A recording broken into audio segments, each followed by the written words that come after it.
Welcome to the Retro Hour podcast, episode number 131, your weekly dose of retro gaming and technology news with me, Dan Wood. Me, Ravi Abbott. And me, Joe Fox. And Joe Rock and Roll Fox is back after stage diving from a metal gig and breaking both his legs. I saw Joe at this metal gig, and that was the hottest place on earth, wasn't it? Is this the lie we fabricated through my absence for the last 6 weeks? How did you really break your legs? I broke my ankle. Just one leg? Just my one ankle, and tore, God knows, you name it, I did it to my ankle. Ribbon dancing on my birthday with my friend's children, and I jumped in the air and I landed and snapped my ankle nicely. You know, when I saw you at the gig recently, you were moving quite fast, so... Oh, really? Yeah. You reckon? Oh, okay. You said there was a disability claim going on here? Yeah, I think there might be. But he hobbled along tonight. It took him about an hour to get from town to the studio tonight. Yeah, it did. It usually takes me 20 minutes, took me an hour, but I'm here for the listeners. On his mobility scooter, parked up outside. We had to get you on this week, Joe, because it's a Sega episode. I love a Sega episode. He loves a good Sega I love a Sega. I just love Sega. Well, this week, our guest is going to be Ken Horowitz. Now, he runs a website that, if you're a Sega fan, I think it's fair to say this is the premier Sega website in the world. Sega16.com. Yeah, this is the longest running one, you know. It's been going for 11 years, and he's interviewed over 100 guests on it, so it's really fantastic. I think he spoke to every single president of Sega. And over 100 different people. Yeah. So a lot of history there, a lot of stories to share, hopefully. Totally. Well, he's published 2 books. So he's done one, which is about history of American Sega games, because he's very focused on America rather than Sega Japan, but also the history of the Sega arcade revolution. So that's kind of, you know, the arcade technology influenced the consoles, didn't it, with Sega? That's the thing. So everyone talks about the consoles, but I mean, you know, you'll testify this, Joe. Like, Sega were as big of an arcade company, probably bigger than the home market. Absolutely. You know, the whole driving force of Sega was coin up arcade, and then their kind of mission was to get a console, get games, home consoles which will play arcade perfect coin up games. And a lot of people will argue that, you know, Ken might be able to actually, you know, kind of shed a little bit more light on this, but some people would argue that the actual fall of Sega was the fact that they were obsessed with arcade perfect coin up games. Coin up games only last so long. Yeah. Well, they're still in the arcade game, aren't they? They're still creating Sega arcade hardware. Absolutely. Where, you know, your big boys, Sony and Nintendo and everything will kind of, you know, moving on from that coin up. But yeah, that is essentially what Sega is. So I can imagine that's a really, really good read to kind of really talk about the history of, read about it and everything. Well, even the Saturn, I mean, essentially that's why that went wrong, isn't it? Yeah, because absolutely. that was meant to be a home arcade unit. It was a home arcade free. unit. You've got your games like Daytona USA and Virtual Fighter and all that kind of stuff. Yeah, that all came from was it the Naomi? You tell me. I'm sure Ken will tell us. We digress. If only we had a Sega expert to talk to on the show. Well, Ken Horowitz is going to be our special guest, a real in-depth Sega special. I think, you know, it's fair to say we all love Sega. Who doesn't love Sega? What a legendary company. So we'll be talking to him on the Retro Hour podcast in around 15 minutes from now. Now, I've got here on my show notes, big Twitter push. Yes, big Twitter push. So we kind of have only about 3,000 followers, which is lame. Which is very lame. I don't even think we've hit 3,000. And, you know, the amount of listeners and the amount of people that we've talked to on this show, we should have a lot more. So we've been slack on the social media front. We should have a lot more. Yeah. I think the size of Ravi's head right now. We should have a lot more. Have you seen the quality of content on there? Well, the thing is, Dan works as a social media manager, so should be a lot better. Last thing he wants to be doing. Apparently, he's not a very good one.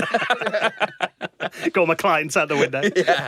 Yeah. So I've kind of done a lot of tweeting now, and we're starting to actually get active on Twitter. So please follow us and kind of chat to us on there. That's a good thing, because Twitter's two-way, isn't it? And it's like, I do love it when we even get people asking stuff like questions and that, you know, they might want a bit of advice on something, or, hey, have you guys seen this? It's pretty cool. We've got a few, like, you know, stuff of the show through there, either guest suggestions or news stories that we might have missed. You know, they often come through Twitter as well. So if you want to follow us on there, at Retro Hour UK. And I reckon, well, this show comes out on Friday. How's about we'll promise that we'll follow everybody back who follows the Retro Hour podcast for the next 7 days. Yeah, that'll work. There you go, Ray. I'll keep you busy. Oh, God. So at Retro Hour UK on Twitter. And we're on Instagram as well. And Discord's Facebook, going really Discord. well as well. So, yeah, we're getting lots of guest suggestions. Actually, we've got quite a few guests from your guest suggestions recently. We've had a few developers come to us and say that they want to come on the show, which is fantastic. See, I don't want to give too much away, but we have got some pretty incredible guests coming up over the next few weeks, haven't we? Oh, we've got a load lined up, which is pretty good for us because we're usually pretty last minute, but this is great. And we fly by the seat of our pants usually, really. Well, speaking of doing massive events and getting big guests on, Play Expo's coming up, of course. Woo! Play Expo and the Retro Hour boys coming to the capital. Oh, God, I can't wait. This is going to be in a massive venue as well, Mash isn't up. it? Well, should we get the guy? Why don't we get the main guy on? Yeah, let's talk about it. We've got him on the phone right now from Replay Events, Andy Brown. Welcome to the Retro Hour podcast. Hello, how are you guys? Very good, thanks. How are you feeling then just before the first Play London? Tad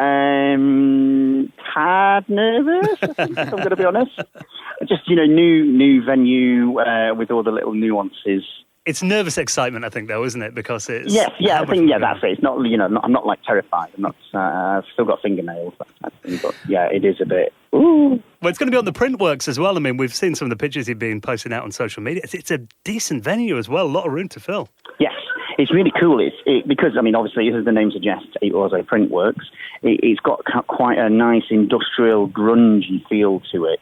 And I think when we get, especially when the arcade is built, that area will look really, really cool, especially with all the kind of piping, and there's quite a lot of the machinery still there because it's almost built into the fabric of the building, so they've just left it there, and it does look really, really interesting, I think, with the backdrop of all the arcade cabs and pinballs. There's some good photo opportunities there, I think. So, Andy, what's actually going to be going on there? Stuff. Lots of it. We've got a really, really good roster of guests for this one. I'm really particularly pleased with how many really good developers we've got. We've got John Hare. We've got Mike Montgomery of Matt Brothers fame. We've got the Oliver Twins. We've got Paul Rose, Mr. Biffo. We have Archie McLean, IK Plus fame. We have Andrew Hewson, Hewson Consultants and 21st Century Entertainment. So there are developers, and then we've got panels as well. On top of that, we have a really good YouTuber panel. Really good. We've got some really big YouTubers. We've got Ashens, Larry Bundy Jr., Octavius Kitten, Kim, Justice Slopes, Nostalgia Nerd. That's everybody? Yes, and possibly some more. There's quite a few other people that are interested in joining us for that. So we might have some more if we can squeeze everybody in. If not, we'll definitely have more, I think, sort of famous YouTubers milling around and just kind of soaking up the atmosphere. And then our other panel, which is a little bit different to things we've done before, is a Nightmare panel. So do you remember the TV show? Oh, we love Nightmare. I applied to go on Nightmare when I was a kid and never got on. So for me, this might be fulfilling my childhood Do you know dream. what? This is true. My brother, he got onto it and got accepted, and then they finished it, and he was going to go on it, and he didn't end up going on it because they either pulled the show or they said, oh, no, we're not doing it, or it'll be next series or something. I'll have to find out exactly what the story was behind that. But yeah, I think he's in the same sort of thing. And it's funny because a few people have said, oh, that's it, I can kind of finally tick off something I've always wanted to do. So we've got the panel, but we've also got a live stage show. So it's a bit kind of like a LARPing live action, and it's got lots of audience participation and people dressed up. And then we've got Hugo, the guy who played Treyguard. He's coming for both days, and he's going to be on the panel talking about the show. And there'll be a photo opportunity with him. We'll do some photo shoots, so he'll be dressed in his Treyguard gubbins, so you can get a shot with him. And then we've got David Rowe, who is a great artist in video game box art artist. He did, I think he did Way of the Exploding Fist and quite a few of the early electronic art ones, Populous and James Pond. But he also did the backdrops and all the artwork that was used on Nightmare. What else have we got? Tournaments, retro games are plenty. I mean, I don't really need to say that. Obviously, Play Expo is always going to have heaps and heaps of consoles and computers and handhelds and arcades and pinballs. And the massive retro gaming trading area as well, which we always spend way too much in. That's good. No, the traders are happy when people spend money there. They come back and then they support the show, so that's good. So yeah, they'll be bringing all sorts of goodies, apparel, clothing, flexible stuff, pictures, photos, art, and obviously games and consoles and computers and things. So. Will there be many pinball machines there as well? There will. We've teamed up with London Pinball, who are a kind of a pinball club in London, and they are going to be bringing 50 machines for us. Oh, wow. And I think they've got 2 that have just come into the country or have never been at events before. So it's going to be good because it's a different selection to the ones we've had in the past with the NLP guys who've been fantastic supporting us. So we'll have a few new machines for people to play on as well. And Dan may fulfill his nightmare dreams. Or nightmares. I'll be awful at it, though. I still am watching them on Challenge TV. Excellent. And thank you for coming on. We'll see you next month. Yep. See you then, guys. Thanks. So Play Expo coming to the capital on the 11th and 12th of August at the Printworks. We're beyond excited for this. We've done like so many events with Play over the last couple of years, but finally getting a big retro gaming event in the capital is just so good. And that's the thing, we've got a load of different guests as well, so it's going to be great. It's not like a repeat of other stuff. It's got, Nightmare there. God, yeah. I can't wait. Well, how's about we invite a couple of listeners to come along and be our special guest for the weekend? What do you think? Yeah, totally. It's competition time. Dum, dum, dum. I don't think there's a question. No, there's not actually. So what you got to do, if you'd like to win a free pair of tickets to come along, now these are weekend passes, so they will get you into both days, Saturday and the Sunday, because we do different things on both days. We're going to be there hosting the talks panels, and we've got a full schedule on Saturday and Sunday, and also we'll get you some tickets to Nightmare Live as well, because as you heard from Andy there, I mean, how many of us used to watch a Nightmare back in the day and always had a dream of taking part in that show and being on it? And that's a separate thing as well, Nightmare Live. Let alone you'd be paying for a ticket for that. And this is free, so it's fantastic. So we're going to sort you out with a pair of weekend passes, so you and a friend to come along and be our special guest at Play Expo in London next month, and also we'll get you into Nightmare Live at the event too. All you have to do is head on to our website, theretrohour.com. Because the event's coming up very soon, we're going to keep this open for 7 days. So we're going to close this next Friday, 27th of July, at midnight. So you've got until then to go onto our website. You'll find the link on the front page, or if you listen on a podcast client, in the show notes, it'll be in there. Click through, leave your details in there, and then we'll put all of the entries when it closes into a random number generator. If you get picked out, you will win a pair of tickets to come along to Play Expo on us. Please do make sure that you are available on the 11th and 12th of August to come to London as well. I'm so excited. I've got a countdown app at the moment on my phone, and Play Expo is the next event, the next big event in my life. I'm like, whoa. Last time I was in a retro show in London that was big was 1999. Yeah. So I'm very excited, yeah. But Play Expo in London, so make sure you get involved in that, and we will see you there. Now, before we get into our special guest and some news stories that have been doing the rounds this week, really good week for news, actually, we want to say a big thank you to the people who allow us to come in and do the Retro Hour podcast, give Joe an incentive to get off his couch and hobble into the studio and not do much. I've been at work. And metal gigs. Yeah, Yes. So you did a gig straight after you broke your ankle, pretty much? Yeah, 3 weeks following breaking my ankle and physiotherapy, etc. Played a show. It was a sold-out show in Nottingham, so I was kind of like, we headlined. So couldn't really miss it, being like the lead singer and stuff. So yeah, we went ahead and played it, and 2 songs in, I was quite wobbly. I was kind of like, I wasn't jumping up and down or anything like that. I was just kind of doing my power stance, which I like to do. Ravi thought that was the cider. And I kind of like pointed out, me and the bass player, he has a mic as well, and we're just like, yeah, I broke my ankle a couple of weeks ago, so I'm a bit wobbly. And after the show, a lot of people were like, I just thought you were really drunk. Standard Joe. Yeah, standard Joe. Yeah, Ravi was there. I saw the pictures. Yeah, it was a really, really good gig. And there was some cool other acts on as well before you. So that there was a full selection. Like, it was really high quality, that whole gig was. Yeah, it was a bit of a international touring bands as well there. Yeah, we had a band on called Bone Cult before we played, who are an international touring band. Check them out if you're into kind of like electronic kind of just electro rock, electro kind of music.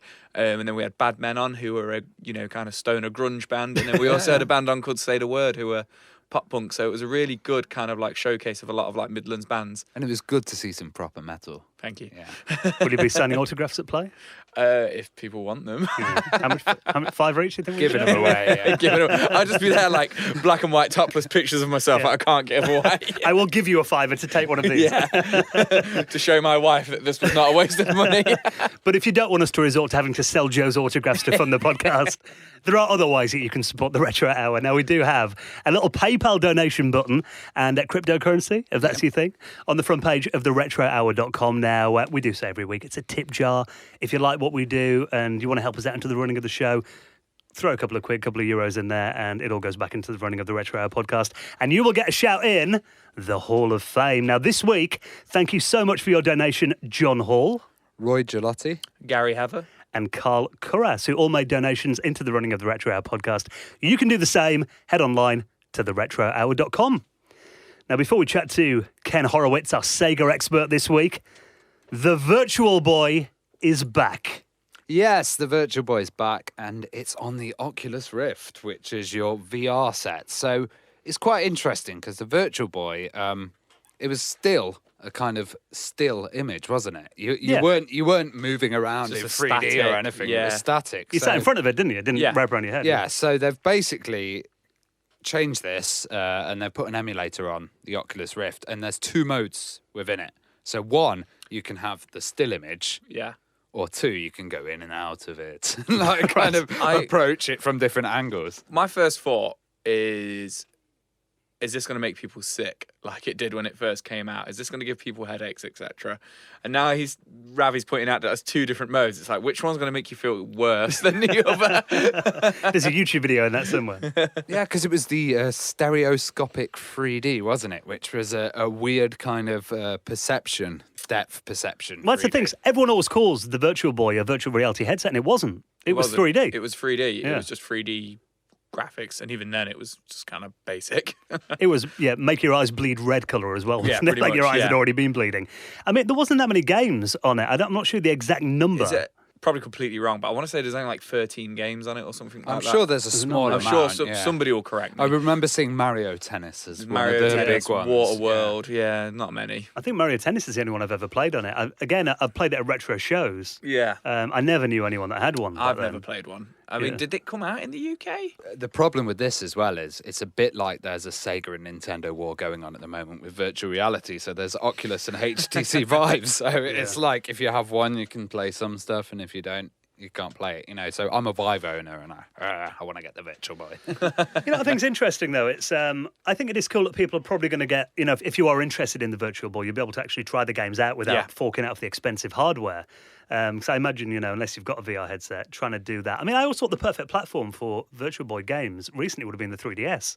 Yeah, you would have thought you're right. kind of like, I mean, maybe Nintendo just kind of like really kind of sweep it under the carpet. It was just like, that's that really big flop we had in the 90s. That never happened. That never happened. And maybe they just think, it'll flop again on the 3DS. But Same with the Apple Pippin and all of that Yeah, stuff. that With all the kind of companies. stuff. There's probably drawers in every company with all their failed projects. In terms of technology, though, I mean, it was, from what I've read about it, it was more in line with, obviously, it was like the red colour, but graphically, it was pretty similar to a Super Nintendo in terms of the power. But also, I guess you've never been able to strap it to your head, have you? Which was the kind of... But unless you bet heck. originally, you had the stand, didn't Yeah. you? And you had to do it on a table. Well, that So was the whole thing. It was yeah. marketed as a portable console, and there's nothing portable about it at all. Play that on the train. Get a table seat. But apparently on this emulator, you can also have a different colour mode. You can put it in like grey instead cool. of red. Okay, so yeah. Maybe that's good. slightly easier on the eyes. But I think it's a novelty that, again, I mean, there's not going to be a massive demand for it. But the fact that if you are keen to find out what Virtual Boy games are like, if you've got an Oculus Rift, And it might be a better experience than on the Virtual Boy. You never know. Like You never know. a I comfier think there's a one. video for you there to make Ravi. Yeah. It could hardly be worse. So if you want to find out more about that, I'll put it in the show notes at theretrohour.com. Now, did you know that Casio, Casio are a famous brand. What do you think when I say Casio? Little Keyboards. watches. Watches? Calculators? Calculators, yeah. They made Hipsters. a games console. A games console. Yeah, I saw this, and this was really weird because this is a games console that was aimed for women, and we don't really. Which in itself is weird. Yeah, because you don't get Games are for everyone, aren't Games console aimed for men, do you? It's not like, they're for everybody. For him. Yeah. And so what have we got? The Loopy? the Loopy, that's what it's called. The The Loopy. Casio Loopy. Now, this was a console that came out only in Japan back in the 90s. And apparently, what's quite interesting about this is it came out a year after the PlayStation came out in Japan. But apparently, it was more in line with like Mega Drive and Super Nintendo in terms of graphical fidelity. And they said they were more competing with that 16-bit market, even though it was a 32-bit processor. Yeah, I was just reading it. So, I mean, it's a 32-bit console. Came out October 1995. Yeah. So right in the heart of, like you say, right in the heart of the kind of 32-bit kind of era starting. But you look at it and it's got that real kind of aesthetic of like that kind of, the Atari Jaguar kind of era. You've got like your CDIs and it's kind of got that kind of aesthetic as if it kind of came out in 92, 93 and made bold claims of it being 32-bit. That's what it looks like. Well, our friend Octavius Kitten's done a really good video on it, and she's actually been featured in a Eurogamer article about it, and it's really good actually having a YouTuber talk about these kind of consoles for girls, because she's saying, what's the point? Games are for everyone. Exactly what you said there. And it's got a sticker printer in it. It's got all these real strange things that you wouldn't kind of assume for a games console would have. Nothing says young Japanese girls like a sticker printer. And it's right in the front as well, because, you look at it here, and I'll put a link to this article in our show notes, and it has got a cartridge slot in there as well. But then there is like a section there. You think, what's that? Is that like some kind of cool kind of tape drive or RAM expansion? It takes an ink cartridge in there. And it prints out on like this it's like thermal paper. Yeah. You know what? And I'm just looking at it again now. If you take that ink cartridge off, half that, you see for the listeners who are going to go look at this, where that yellow button kind of, is and stuff, like a couple of inches to the right of that, saw it off there and you've literally got a knockoff SNES. Yeah. Like the look of it. A bit dark grey. And I love the logo, which is 2 love hearts interlooping. Beyond cute. But everyone thought like the Game Boy printer was a bit of a novelty, but actually it's got to be the only console in the world where you can actually print out screen grabs directly from the machine released itself. After the PlayStation as well, which is kind of crazy. PlayStation didn't have a printer. Yeah. So there you go. There you Take go. that, Sony. But apparently only about like 10 games came out on it. So Oh, really? Yeah. No. So, and I can't believe you guys didn't know about it. Yeah, interesting. Casio No. console. Never heard of it. Fair to say you were out of the loopy. Hey, but Let's speak about something else that may never see the light of day from what we've been reading recently, but actually there's a bit more positive news about this now.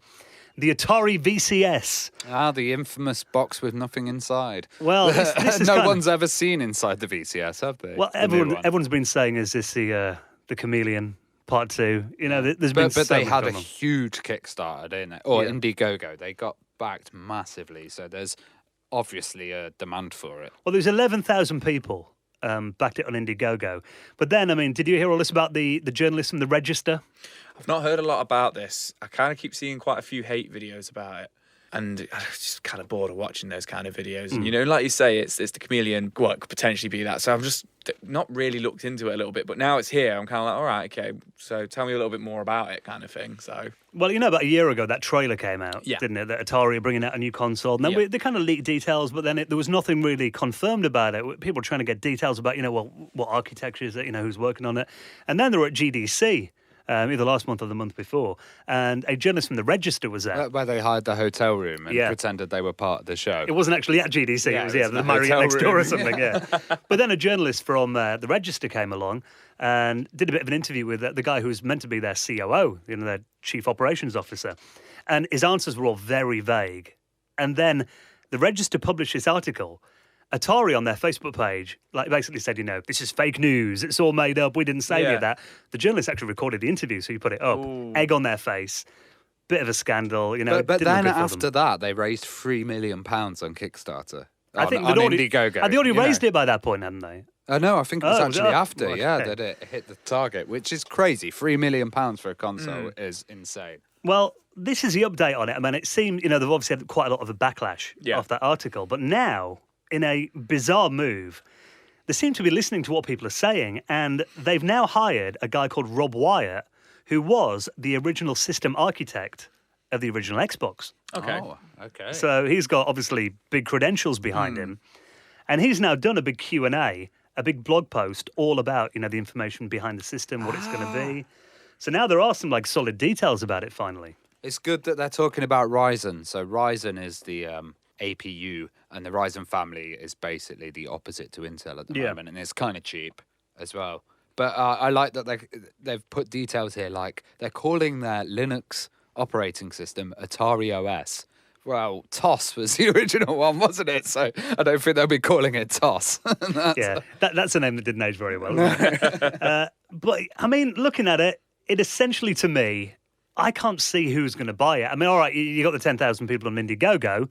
10,000 people is not a gaming platform market. It's not. It sounds a lot, but it's not. Yeah. At the end of the day, they will consider anything that kind of, it only sold 1.1 million units or whatever. You see these like, top 20 worst selling consoles, and it only sold 1 million. You're just like, well, that's a hell of a lot more than 11,000, isn't it? But I also think in America as well, they sold tons of them, and America's huge. So I don't know if there's that huge nostalgic drive in America where we maybe don't have that with the VCS here. Maybe. Well, I mean, you mentioned that. I mean, the Wii U sold 13 million, and that was considered a failure, wasn't it? That was considered a failure, absolutely. The weird thing is when it first got announced, I thought, cool, they're going to do kind of what, Nintendo did with the mini thing, going to be a little console where you play the old games and maybe a few new ones in that style. They'll sell it for $60, whatever, great. But apparently this is going to be like essentially a modern PC with decent specs and an Atari box that you can also run Linux on it. Yeah, and so PC games. they're gonna. I can't see it being $60, 60 quid. No, apparently it's going to be about the same price as an Xbox, I believe, about $299. Or maybe even more, actually, than an Xbox One. I'm not convinced. Now I know a little bit more about it. I'm not convinced. Yeah, I mean, it's cool. Sorry. And you wouldn't want to wish failure on anyone. I hope they succeed. But it's like, I can't see how, if they're going to be going up against Sony and Microsoft and Nintendo, I can't see how they're going to do it, to be honest. But it's interesting. I mean, again, having the Atari name back, and if you're going to be able to walk into, game and pick one of these up, awesome. Yeah. But I got burned by the Ouya. To me, this sounds like an Ouya Mark II. Yeah. So, obviously more powerful hardware, but... Don't believe the hype. I do remember coming over and you showing me the Ouya, and I was just like, oh, yeah, finally. And, you just had a face of kind of like, no. It's got this frog game on it. But, we'll keep an eye on the Atari VCS. It may surprise us. Now, before we get into our interview with Ken Horowitz, you've seen music coming back on vinyl. Music on cassette tapes has been a thing again recently. How's about we go one step further than that? Music on floppy disk. Yeah, this story's crazy. So I saw it in Rolling Stone magazine, actually. And not a usual source for the retro stories. No, not really. And kind of, it's this new genre called Vaporwave. Well, it's from 2010, but we can talk about that in a minute. Okay. But basically, this guy, he started his own floppy disk label. And the way that he's done it is he's gone around to all of these people on a classified site called Kaji or something like that. And he's picked up floppies from all of their homes. So he's got over 500 in his basement at the moment.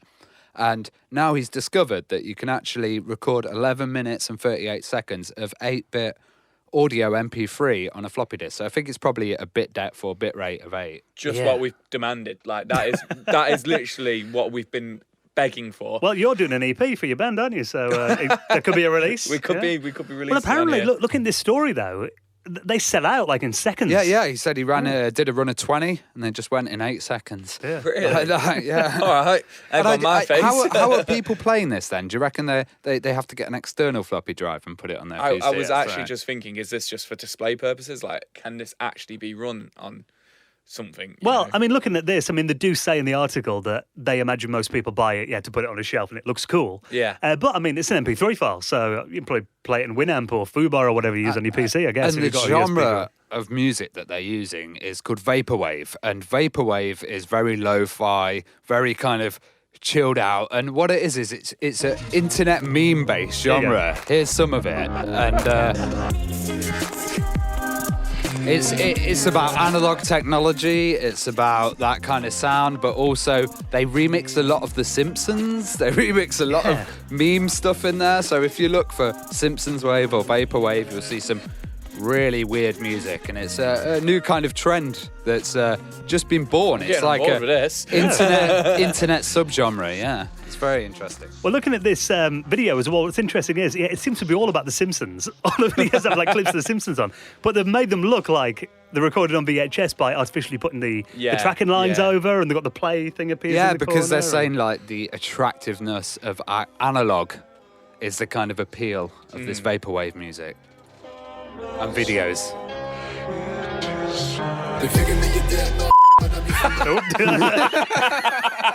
Typical. Yeah. I'll just beep that out for the episode, but yeah. I love it. Oh, we didn't expect that, did we? Well, you know, we record the show. I was going to say live to tape, maybe live to disc next week after that. That's it. I'm done with Vaporwave now. Swearing on the Retro Hour podcast. Profanity's gone. No, that's so cool though, isn't it? Like, we've got cassettes being released, vinyls, and now floppy disk music. I love the fact the guy though said he buys them second hand. So I mean, there could be all sorts of those discs that he gets. You never know, out of people's basements. A couple of stag discs. You're learning, Joe. You're learning. So if you want to find out more about Vaporwave music, Ravi will suggest a few of his favourite videos, and we'll put those in the show notes at the Retro Hour. Yeah, I might share a few on Twitter as well. Excellent. Right, so get us followed on there at Retro Hour UK. Of course, that competition is coming on our website actually right now. If you want to have a look at theretrohour.com, you can win a pair of tickets, not only for Play Expo London, that will be happening next month for you and a friend, weekend passes, but also for Nightmare Live as well. So you've got until next Friday to get that entered at theretrohour.com. Right then, time to get our Sega on. This week's special guest is Ken Horowitz.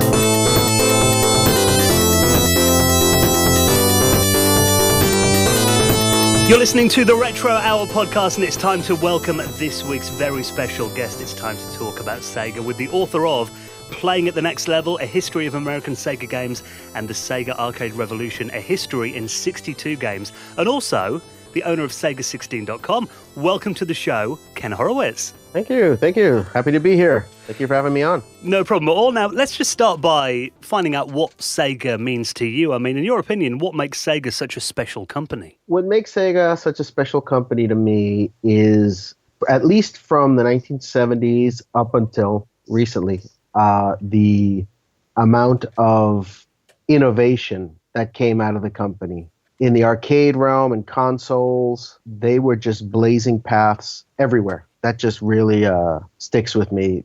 You know, it was something that as a child growing up with Sega's arcade games and then with the Sega Master System and Genesis, that was just something that it was always present in my mind. It was just, Sega was always doing something that other companies hadn't done before. Well, you mentioned the Master System there. As a kid, you had over kind of 30 Master System games. Which titles or series really caught your attention? For the Master System, the first game that really impressed me was the Ninja. And of course, I didn't know at the time that that was a port of Ninja Princess. But I had an Atari 2600, and I had played the Atari 5200. I had owned a ColecoVision. But the Master System, the graphics, the colors and everything just blew me away compared to those other consoles. And I had played the NES and all that, but that was the first game that really impressed me because it had vertical scrolling stages, it had isometric perspectives, almost like diagonal stages, it had horizontal stages, and the themes, every stage was different. They weren't just like the same stage with different colors. And then I got other games like Alex Kidd, Miracle World, and Phantasy Star was just the game that sealed it for me. That was the one that I would, because you know, you had the console wars back then. I had two friends who had a Master System, and then there was me, and then I had like 3 or 4 friends that had the NES. So we were always like, when a game came out on the NES, everybody would play it, and then they would look to see, okay, what does the Master System have in response, and vice versa. And that was back and forth until Phantasy Star came out. And when Phantasy Star came out, you know, then we looked, okay, what does the NES have in response? And there was nothing, you know, and those 3D dungeons and just the scope and the size of the game, its difficulty. There was just nothing equal to it on the NES that we had played at the time. So that's what sealed it for me. But like I said, the Master System, even though I knew the NES had more games and more of my friends had it, I was still very much more fond of the Master System because I would play the Sega arcade games, and then, you know, I would play in the arcade and say, oh, I hope this one comes to the Master System, you know, and then boom, it would come out. Outrun, Shinobi, Afterburner, Thunderblade, Wonder Boy. And even though, of course, they were toned down, I mean, they weren't exactly arcade quality, but considering the hardware at the time and, you know, the expectations you had at the time, they were excellent ports, the majority of them. Obviously, clearly very, very fond of the Master System growing up. What was it like the first time you saw the Sega Genesis then? What was that like? I was kind of trying to decide between a TurboGrafx 16 and a Genesis. And I had played Keith Courage, and it was okay, but it didn't really impress me. I played a couple of other games, but I liked them. I liked the TurboGrafx. I liked the sound. I liked the graphics. I liked just the cards were neat. But I also liked the Genesis Altered Beast, and the arcade games kind of impressed me as well. But to be honest, the game that sealed it for me was actually Rambo 3, which may not sound like much now, but back then I went to a friend's house. He had just gotten it, and then he showed me the game, and I was like, oh, this is a pretty cool little running gun. And then when I saw the first boss fight, that it's the bow fight against the helicopter, and that just the graphics, I was like, you know, I was really, really impressed, and I hadn't seen anything like that on the TurboGrafx or the NES, and that's what sealed it for me, really. You know, it was interesting, the success of the Genesis in North America, because obviously the Master System, I remember as a kid, I had friends at Master Systems, but it wasn't a big system in America, was it? No. There are all kinds of reasons for that. Of course, the primary reason is the ironclad licensing contracts that Nintendo had with its developers, that they could only release a certain amount of games. And specifically, they could only release a certain amount of games per year, and specifically that they had to buy the cartridges from Nintendo. So there was nothing legally prohibiting companies from developing games for the Master System. But Nintendo would say, well, okay, you want to go develop for the competition, that's fine. You know, maybe this Christmas, I don't know, maybe your supply of Super Mario Brothers 3 accidentally gets sent to another state.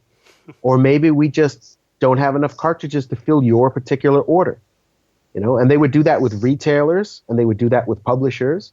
So you want to make, if you're Toys R Us at the time, KB, any of the big stores, Walmart, you want to make, you want to go with the hottest product. And at that time, considering the distribution network that Nintendo had, that they had taken over from Worlds of Wonder, there was just no way that a toy company, a toy store could afford to piss off Nintendo at that time. So, they played it safe, and they didn't make games for the competition. But there was also, aside from that, there was also the fact that Sega's presence in the United States in the 1980s, I mean, they had established themselves in the United States, and then they left, and then they came back. And so the Sega of America that released the Master System was actually the second incarnation of Sega of America. The first one was coin-op related.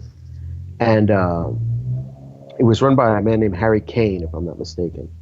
And this one, I think the whole operation was like 19 people. And it was mostly refurbishing and repair, customer service, and guidance, like game counselors. So they didn't really have a distribution network, and they certainly didn't have the network to compete with Nintendo. So it was very difficult. And that's why they decided to partner with Tonka.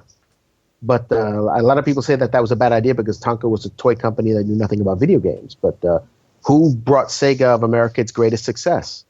The former head of a toy company who knew nothing about video games. So you kind of mentioned there a really interesting story, which I've heard a couple of times, about how Nintendo really kind of had that like iron fist, kind of iron rule over all the toy stores and everything. What do you think changed it with the Genesis? How do you think they kind of got past that? Do you think it was the graphics? Do you think it was it something that I've just not heard of? I think I know that Nintendo had a legal battle about that. I'm not 100% sure. Don't quote me on if it was Atari. I know that they were in court over that, over monopolistic practices.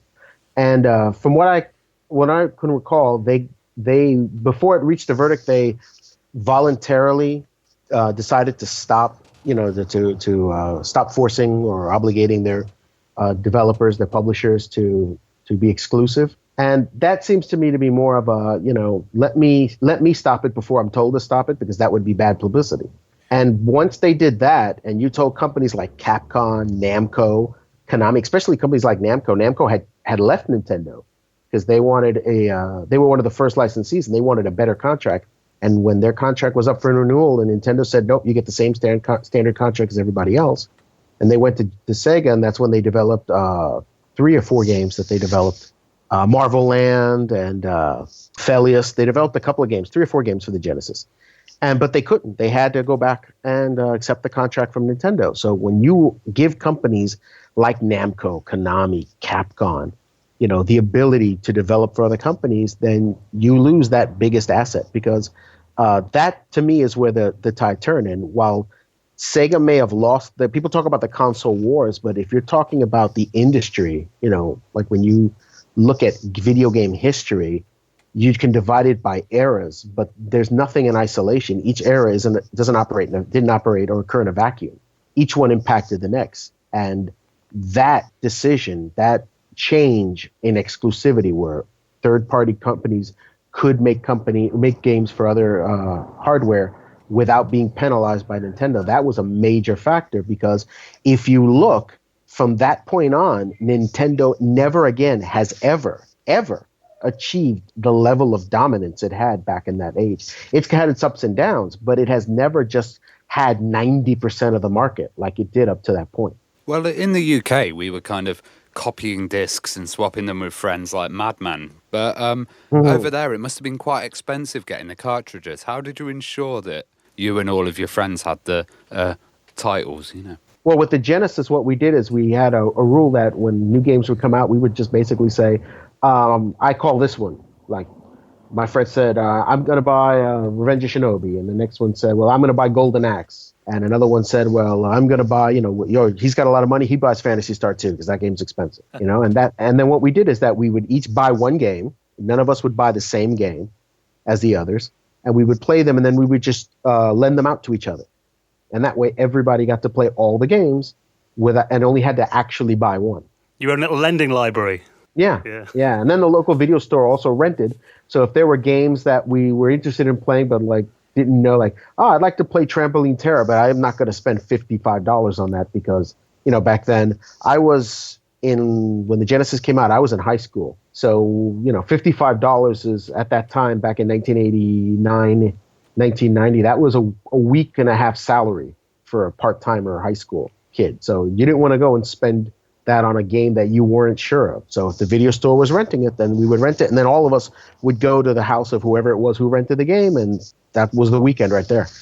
Well, speaking of expensive purchases, around the early 90s, we've got a couple of additions to the Mega Drive/Genesis. What did you think of the Sega CD and the 32X then? Were you a fan? Did you have them? Well, I didn't have the Sega CD when it came out.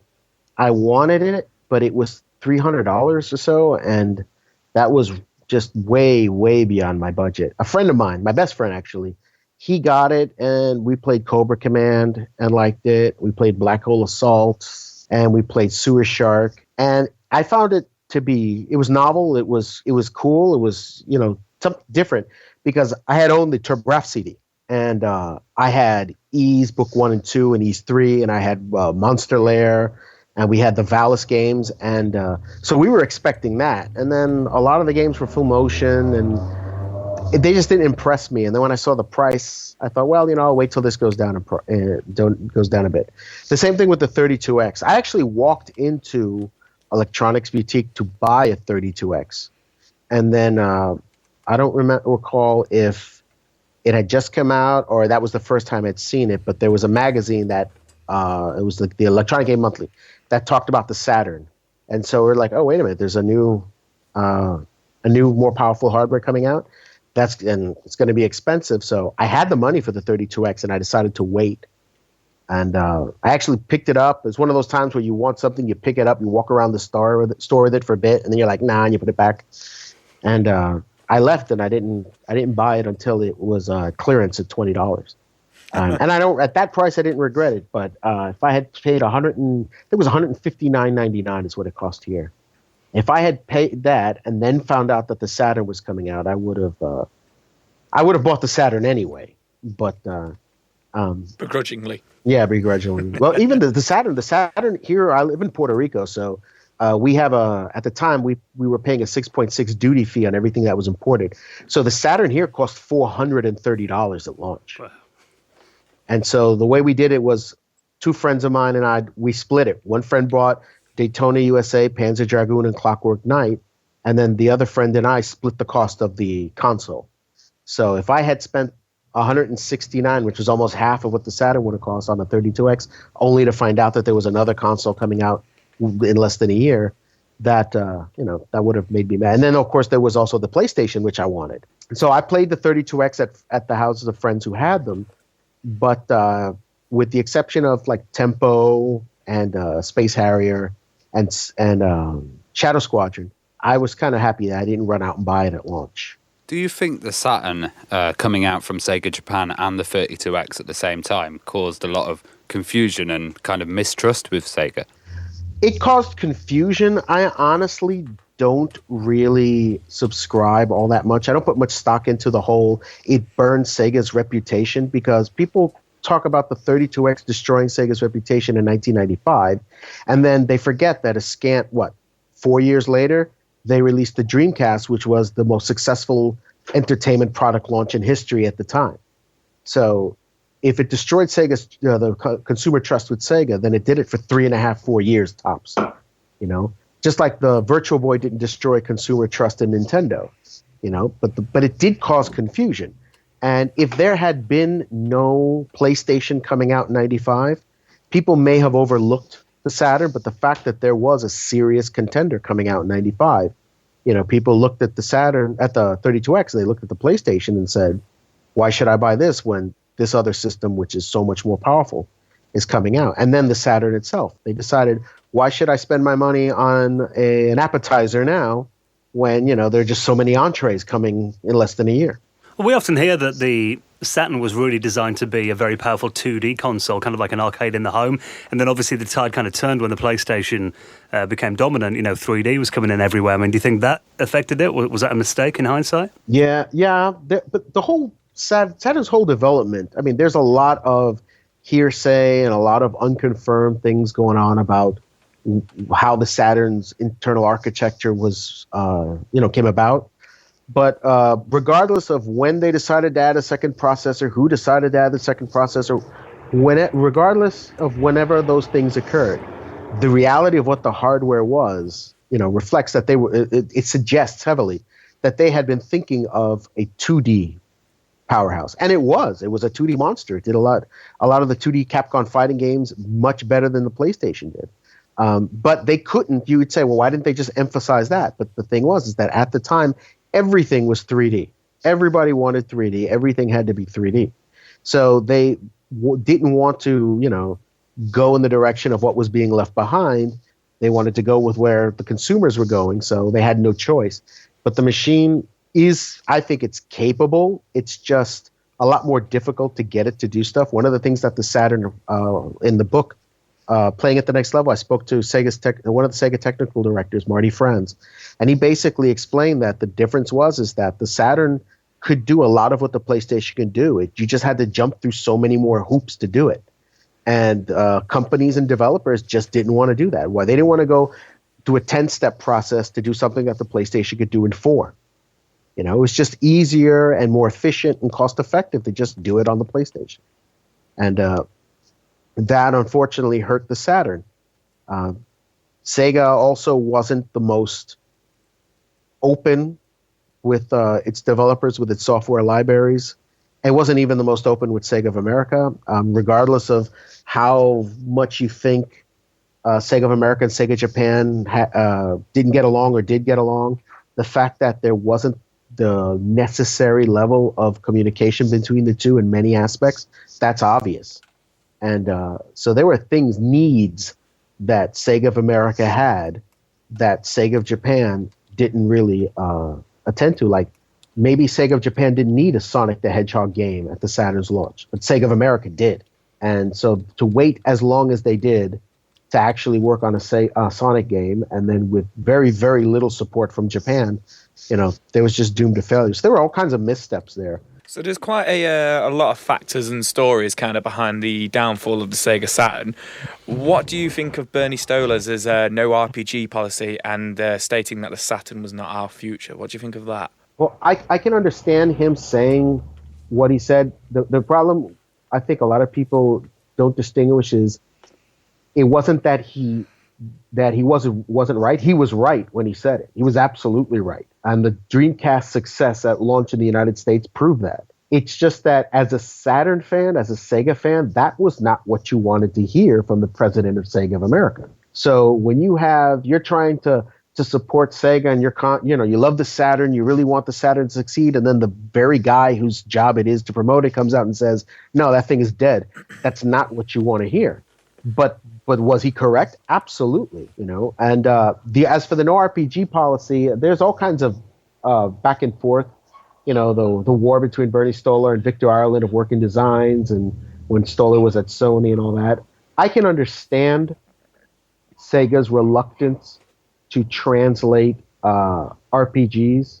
A lot of people also forget that really until Final Fantasy VII became a hit, Sony wasn't translating RPGs left and right. I mean, if you look at what RPGs did the PlayStation have published by Sony before that? You had Beyond the Beyond and Wild Arms, and you had basically, enough to fill the category, but they weren't openly embracing RPGs either. And Final Fantasy is one that kind of changed that mold in the United States that people would actually play RPGs.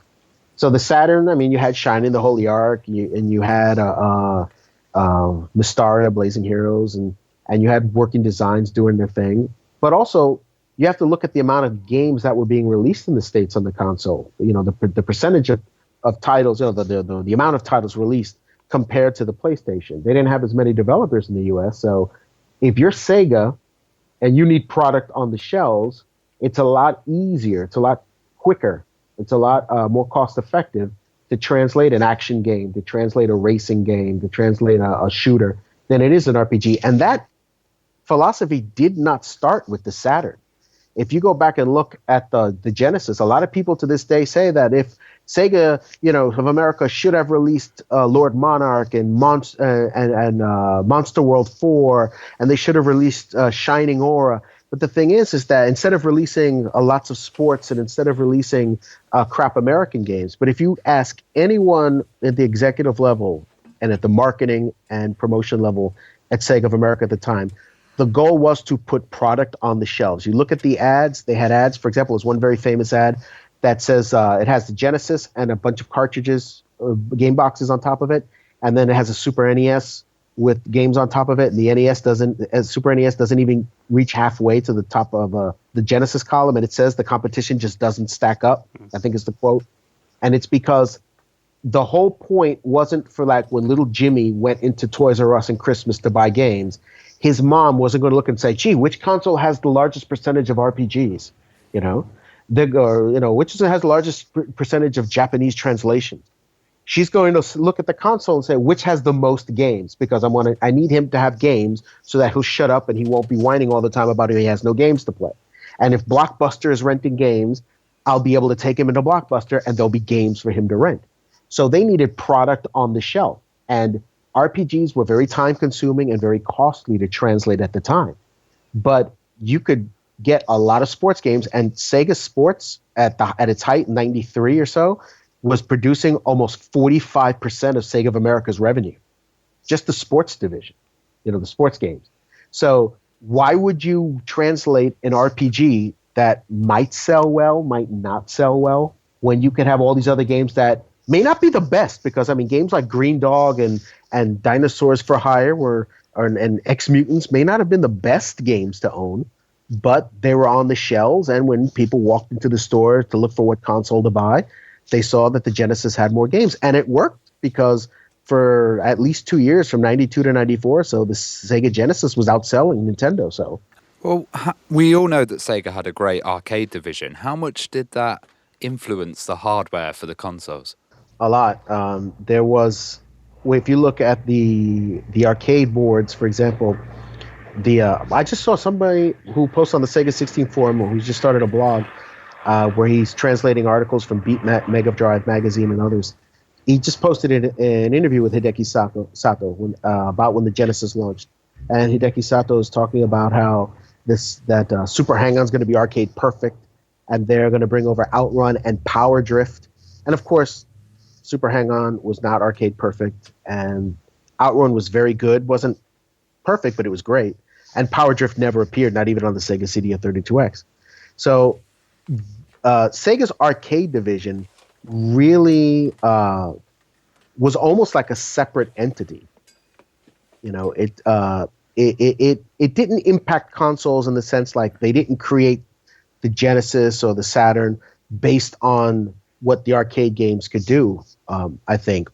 But they did impact in the sense that the arcade division was always leading the way. And since Sega had such a rich arcade heritage, people expected, okay, oh, look, you just released Turbo Outrun. I expect to see that on the Genesis just as well. Just the same level of quality. Oh, you released, and I'll give you a perfect example from the Saturn era, Golden Axe Revenge of Death Adder. I expect to see that on the Saturn, and then it didn't happen. So there was that expectation, that the arcades games have to come over to the Saturn, and you had that in the Master System, and to a degree you had that with the Genesis. But in terms of design, the people who worked on the arcade games had input, but I don't think that it really dictated the type of hardware that they created for consoles. When we got to the late 90s, we did mention before it was the most successful electronics product launch in history at that point. We'll remember reading about 9999 in America. Mm-hmm. So what did Sega have as ambitions for the Dreamcast, and from your research, what were they kind of aiming for, and what did they want to do with that system? Sega's always, like I said, distinguished itself for its innovation, for pushing technology, but Sega's also had the ill fortune of sometimes being ahead of its time. And I think the Dreamcast, Sega had this vision of online, people playing games online, which is the standard today. People criticize, they criticize the Wii U, or they criticize a console if it doesn't have a solid online infrastructure. And Sega was already thinking about that in 1999. 56K connections. And SegaNet was already, setting the groundwork for what we would later see come to fruition with Xbox Live. And so there was just no way that the technology at the time could fulfill that ambition. But like I said, you saw that before with the Sega Genesis modem. You saw it in the arcades. In the 80s and late 80s, or mid to late 80s and all through the 90s, a lot of what you saw in the arcades were just conversion kits, right? You had a cabinet and you had a game in there. And when a new game came out, you swapped out the board, you swapped out maybe the joystick and the number of buttons, you swapped out the marquee and the bezel around the screen, and then bam, you have a new game. And it wasn't the first company to create systems like that. Data East was. But the first one to really bring it mainstream was Sega with its ConvertiKit system in 1981. And David Rosen at a distributor conference in 1981 presented this. And he was received with great skepticism. When he presented it again the next year, distributors they literally booed him. They literally booed him and threatened to boycott Sega's product entirely. Because at the time, you would buy an arcade game. When it didn't make any more money, you would trade it back in towards the purchase of a new game. And so kits kind of undercut that. And a lot of developers thought that dedicated arcade games were the only way to go. But then Mr. Do came out, and that was a quick kit and very successful. And then Nintendo came out with its Verse system, which is probably the most successful system of that kind to be released. That was the Verse system, and then the Unisystem, and then the Play Choice system. And by the mid to late 80s, everybody was using kits. And David Rosen in 1981 said that within 5 years, 60% of the arcade industry was going to be using conversion kits. And by 5 years later, it had surpassed that. And that same, but it caused them great difficulty in 1981, 1982. And then, of course, you had the industry kind of crash in 1983. But the same thing happened with the Dreamcast. And Sega had a plan for an online infrastructure. You had a mouse and a keyboard on your console in 1999. You had a microphone where you could chat with other people you're playing with online. We take all of that for granted today, but in 1999, that was insane. on console. That was insane. I remember playing Quake 3 Arena on my Dreamcast with keyboard and mouse against PC players, and I was getting my butt kicked because playing with a keyboard. I didn't have a mouse, sorry, just a keyboard. But playing against people with keyboard and mouse on PC, I mean, the fact that I could do that, it was fun just to be killed constantly. Because I'm playing with people on PC, and I'm actually sitting here with a keyboard. I can chat with these people. I can play with these people. Playing Alien Front Online, Phantasy Star Online. Those were games on console that were just way ahead of their time. But that was the thing. Their ambition far exceeded the capacity of the technology. And that's always been Sega's blessing and its curse. Well, we always hear the story that the PlayStation 2 is really what, killed the Dreamcast. In your opinion, is that the whole story? And were you disappointed when they got out of the hardware market? Oh, yes, I was very, very disappointed. I knew it made sense from a business perspective, but being that they were my favorite console maker, it was very disappointing. But I think with the PlayStation, there were a lot of factors. There were two main factors in my opinion. The first was that Sega simply did not have the budget to market the Dreamcast on the same level that Sony had with the PlayStation. And this was something that Sega was able to overcome before, because back in 1989, for every $1 that Sega put towards marketing, Nintendo had $10 to put towards marketing.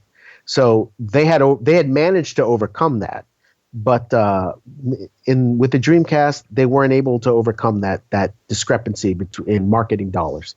But also the fact that the PlayStation 2 didn't ride a wave of hype, it rode a tsunami of hype. Because I believe in Japan for the first month or so, the best-selling title for the PlayStation was The Matrix on DVD. It was a movie. The games weren't there at launch, but it was an inexpensive DVD player, and in Japan, people just jumped at that. But I remember going to Electronics Boutique in the States. I went to visit my dad. My wife and I went to visit my dad in Texas, and we go into the mall, and Electronics Boutique has a sign right outside the entrance of the hall saying, and this is 3 months or so before the PlayStation's release, that they'll give you $150 towards the purchase of a PlayStation 2 if you trade in your Dreamcast. The system isn't even out yet, and basically one of the largest software retailers in the U.S. is telling you, trade it in, get rid of it. That's not that's not going to be the thing you want come September, October. So just start getting rid of your Dreamcast now. So when you have that attitude that the Dreamcast isn't going to be around when the competition hasn't even been released yet, it changes public perception. And I remember showing, I showed people, look, games like NFL 2K and NBA 2K and Soul Calibur and Resident Evil Code Veronica, Phantasy Star Online and others, Jet Grind Radio, Space Channel 5. I mean, these were amazing games. And a lot of I was a teacher at the time, so I had a lot of high school students who were, this was going to be their next console. And I remember there were days like when we had class parties at Christmas stuff, I brought my Dreamcast and we hooked it up and I showed them these games. And there was like this collective, because they all wanted PlayStation. And I would ask them, well, what games do you want? I don't know. I'll see what they have at launch. That's like, you going to a restaurant, standing in front of a restaurant where they have a whole table out, a buffet out of incredibly tasting food that you can try right now and eat right now. And you're like, now I'll wait till that restaurant down the hall opens. What are they serving? I don't know. We'll see when they open. It's just the logic didn't compute for me. But it was because of that. There was just the brand. Sega could not compete against the PlayStation brand because it didn't have the marketing dollars to combat that tsunami of publicity that Sony had. And Sony just did that incredibly well. I mean, that they were able to knock out one of the competitors before their product was even released. Well, one thing I loved about your site was the fact that you've interviewed over 100 guests, and I was wondering which one's your favorite and why. I have to say one of my favorites definitely is the Tom Kalinske interview, because that was the first time he'd ever spoken to anyone back in 2006. That was the first interview he ever did after he left Sega. And I like that one because that was like the first real big scoop that I ever got. The first question I asked him was, why haven't you done an interview with anyone after you left Sega? And his answer was, nobody's asked me.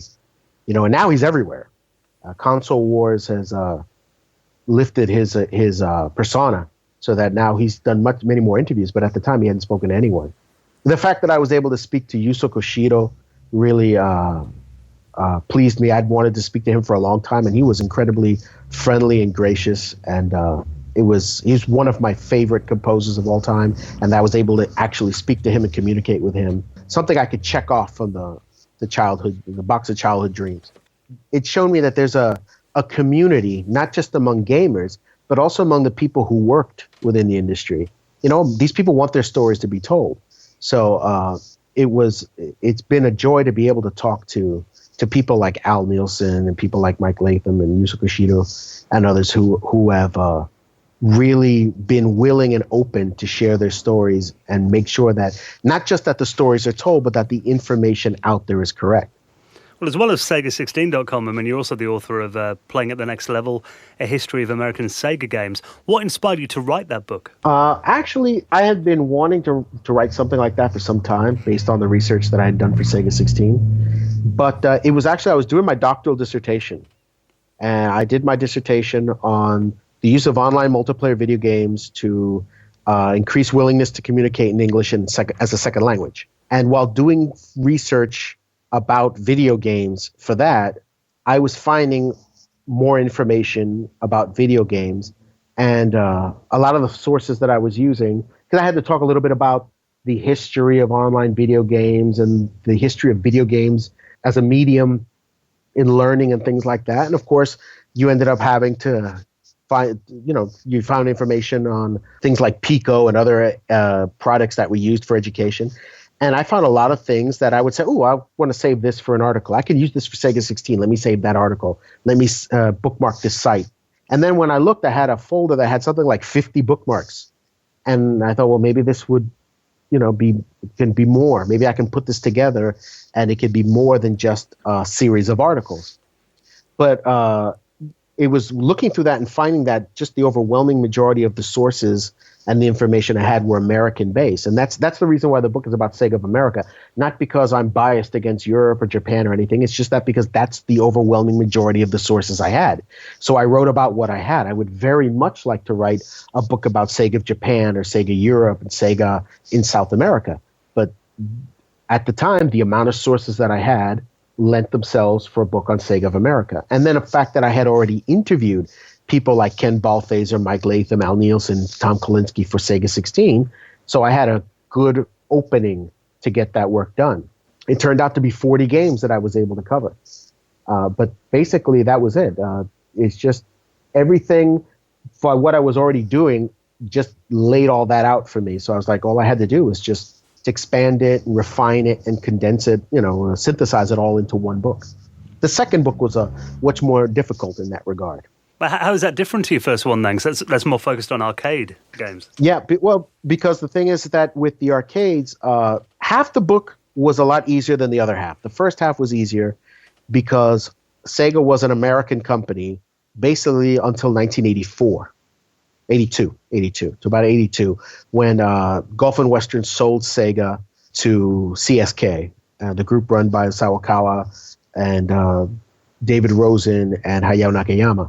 Before that, it was American. So if I wanted I need information on Sega Gremlin, well, Frank Fogelman, the chairman of Gremlin, he's still around. I spoke to developers who worked on Star Trek Strategic Operations Simulator. I have collaborated with other researchers, Ethan Johnson and Alex Smith, who had worked on, had done interviews with other developers like Lane Hawk, who did Head On, and Murphy Bivens, who did, and I spoke to Mado Moreno, who did Carnival. So I was able to speak to these people. But then the second half of the book, where Sega becomes a Japanese company, that was a lot harder because I can't, grab and it's not as easy to grab an interview with Yu Suzuki or with Riko Kodama or any of these, Japanese personalities. I was able to talk with several of them, but not as many as I was able to speak with on the American side. And then a lot of the documents, the interviews that these people had done, they'd done in Japanese magazines.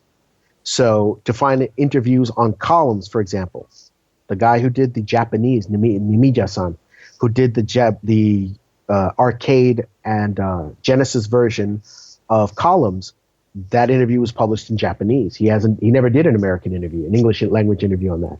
So I had to have those interviews and articles translated. And that's why the first book has many more interviews than the second, but the second one features so much more documentation that was translated than the first. A lot of the information had never been available in English before. Recently, obviously, we had Sonic Mania come out, which got a great reception. What do you think Sega should be doing in terms of game releases from now on? I think Sonic Mania, I don't want to say it should be a wake-up call, but it should certainly perk up some people's ears in Sega's management structure, because this is a game that they were shooting for, a game that was between a Genesis and Saturn game in terms of aesthetics, and they hit that right on the nail. They hit that nail right on the head. And not only the quality of the game has been excellent, but the way Sega has promoted it has been excellent as well. I mean, the Mania Plus that just released this week, they did with Nathan Barnett, who does the Keith Apicary personality. They did a remake of the classic Super Mario World Sonic the Hedgehog comparison video, the commercial. And they did that with what's supposed to be a generic first-person shooter, but it was actually a demo that Sega actually created specifically for that commercial. I mean, that's brilliant, because it not only is a throwback to the edgy types of advertising that made Sega successful, but it just shows you that, that this is stuff that people are going to identify with even after all these years. And I think Sega needs to say, wait a minute, we did this with Sonic. Can we do this with other things? Can we do this with Golden Axe, with Streets of Rage? Doesn't have to necessarily be a modern 3D, taking advantage of all the hardware's power remake, but maybe we could do like an upper, between a Genesis and a Saturn level of visual and sound quality there, and maybe we could revisit some of our other franchises and work with that. I mean, Sega owns the Technosoft catalog. They have Atlas now. I mean, they have more than enough. Plus their own. They've got well over 100 properties that they can work with. I mean, we're talking 50 years of arcade and console development here. I think they need to go back and look at what other franchises they have that they can do that with. Not only them. I mean, they're not the only ones doing this. Look at Wonder Boy the Dragon's Trap that was released recently. I think I bought that game 3 times. I bought it physically, I bought it digitally, and then I bought it physically again on Switch. And I did it specifically because I want to support that kind of product as much as possible. I think you're right there as well, Ken, because, we all own Sonic Mania in this room here. Ravi's got the collector's edition. I own it on about 3 different systems. Again, because we love Sega and we're rooting for them to do well. And when they do come out with something like that the fans have been crying out for, I think, we will support them. So hopefully, like you said, that has been a bit of an eye-opener for them.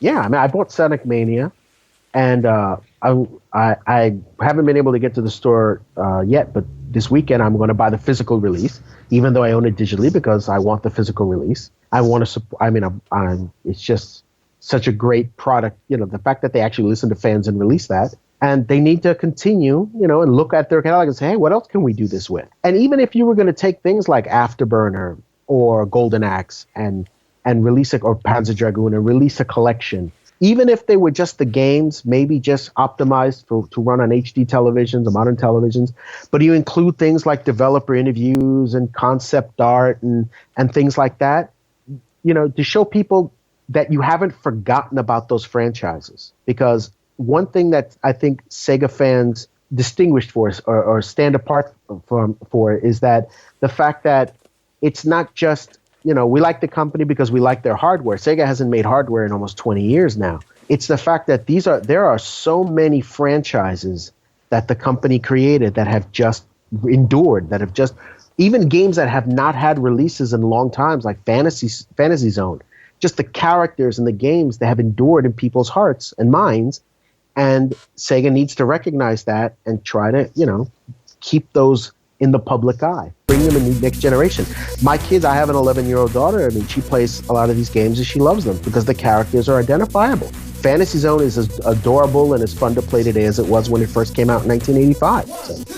So they need to recognize that and look how they can bring those games, give them the Sonic Mania treatment, and bring them into the new era for a new generation of people to play. Well, Ken, I think that's a good place to leave our interview on. It's been fascinating talking to you tonight, and thank you so much for sharing your stories about Sega. Your books are available on Amazon and through your website, sega-16.com. I encourage anyone that's a fan of Sega to read them because, they're so well researched, Ken. And we just want to say keep up the good work, and thank you for coming on the podcast. Thank you for having me. It was a blast.